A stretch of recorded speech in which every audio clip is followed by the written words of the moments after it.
بسم اللہ الرحمن الرحیم۔ اللہم صلی علی سیدنا و مولانا محمد وعلی آلہ وصحبہ وبارک وسلم صلی اللہ علیہ وآلہ وسلم۔ السلام علیکم ورحمۃ اللہ وبرکاتہ۔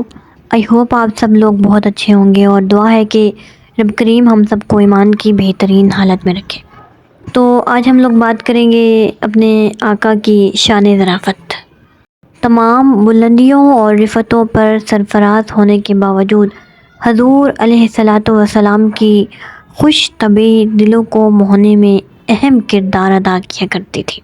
وہاں زہد خشک نہ تھا، بلکہ اپنے صحابہ کے ساتھ دل لگی کر کے حضور علیہ الصلاۃ والسلام ان کے ذہنوں کو جلا دیتے اور ان کے دلوں میں سچی محبت اور بے لوث پیار کے چشمے جاری فرما دیتے۔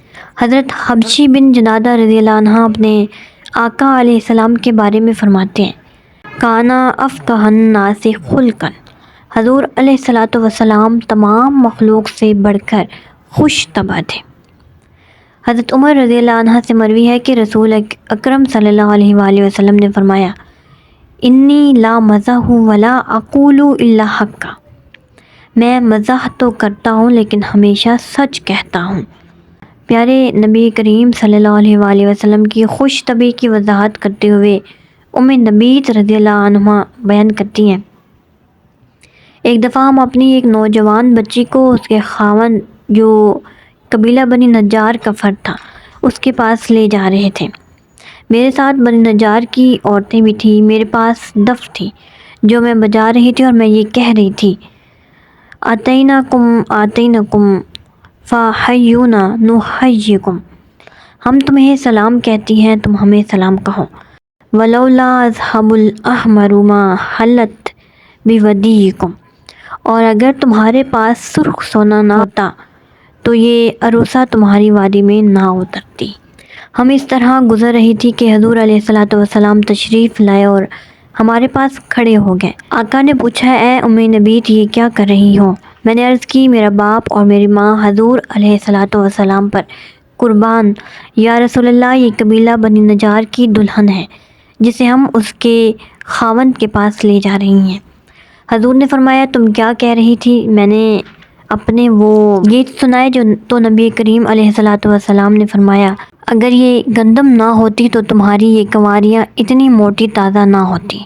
حضرت انس حضور نبی کریم صلی اللہ علیہ وآلہ وسلم کی خوش طبعی کا ذکر کرتے ہوئے فرماتے ہیں، رسول کریم علیہ الصلاۃ والسلام ہم میں گھل مل جایا کرتے تھے۔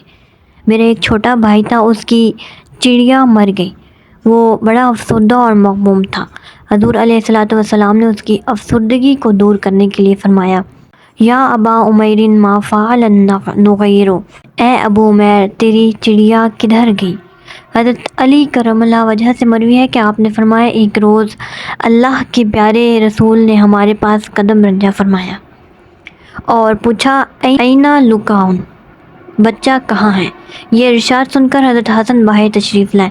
آپ نے ایک لحاف اوڑھا ہوا تھا، وہ اپنا ہاتھ حضور علیہ الصلاۃ والسلام کی طرف بڑھا رہے تھے، اور حضور علیہ الصلاۃ والسلام نے اپنا دست مبارک ان کی طرف بڑھایا ہوا تھا۔ حضور نے اپنے سینے سے لگا لیا اور فرمایا، بی ابی انت و امی من احبنی فلیحب ھذا۔ جو شخص میرے ساتھ محبت کرتا ہے وہ اس فرزند بلند اقبال کے ساتھ محبت کرے۔ امام ترمذی، ابو داؤد اور احمد بن حنبل، امام بخاری نے الادب المفرد میں حضرت انس رضی اللہ تعالیٰ عنہ سے روایت کی ہے، ایک آدمی بارگاہ رسالت میں حاضر ہوا، عرض کی، یا رسول اللہ، سواری کے لیے مجھے کوئی اونٹ وغیرہ دیجیے۔ حضور نے فرمایا، انا حاملوکا علی والد ناقتی۔ ہم تمہیں اونٹنی کے بچے کے اوپر سوار کریں گے۔ اس نے عرض کی، اونٹنی کے بچے کو کیا کروں گا؟ حضور علیہ الصلاۃ والسلام نے ارشاد فرمایا، ہل تلد الابل الا النوق۔ کیا اونٹوں کو اونٹنیاں ہی نہیں جدا کرتی؟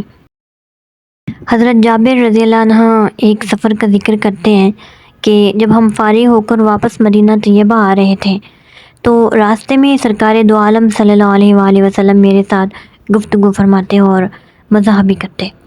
پھر فرمایا، اے جابر، تم نے ابھی تک شادی نہیں کی؟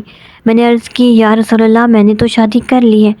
پھر فرمایا اسیبن ام بکرن، کیا شادی شدہ خاتون سے یا کنواری سے؟ میں نے عرض کی یا رسول اللہ شادی شدہ خاتون ہے۔ حضور علیہ الصلوۃ والسلام نے فرمایا باقرہ کے ساتھ کیوں نہیں کی؟ وہ تمہارے ساتھ لہو لعب کرتی اور تم اس کے ساتھ لہو لعب کرتے۔ میں نے عرض کی یا رسول اللہ میرے والد غزوہ احد میں شہید ہو گئے، انہوں نے 7 بچیاں چھوڑی، اس لیے میں نے ایسی خاتون سے شادی کی جو ان کی صحیح تربیت بھی کر سکے اور ان کو اکٹھا بھی رکھ سکے۔ حضور علیہ الصلوۃ والسلام نے میری اس بات کی تحسین کرتے ہوئے فرمایا اللہ کی برکت سے تم نے صحیح فیصلہ کیا ہے۔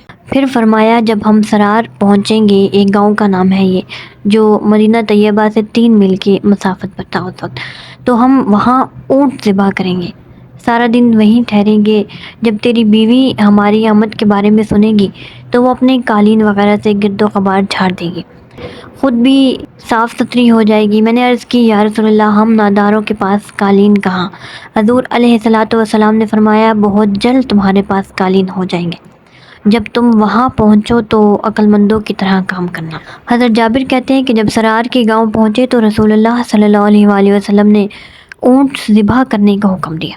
ہم سارا دن وہیں رہے، جب شام ہو گئی تو سرور عالم اور ہم اپنے اپنے گھروں میں گئے تو میں نے ساری بات اپنی بیوی کو سنائی۔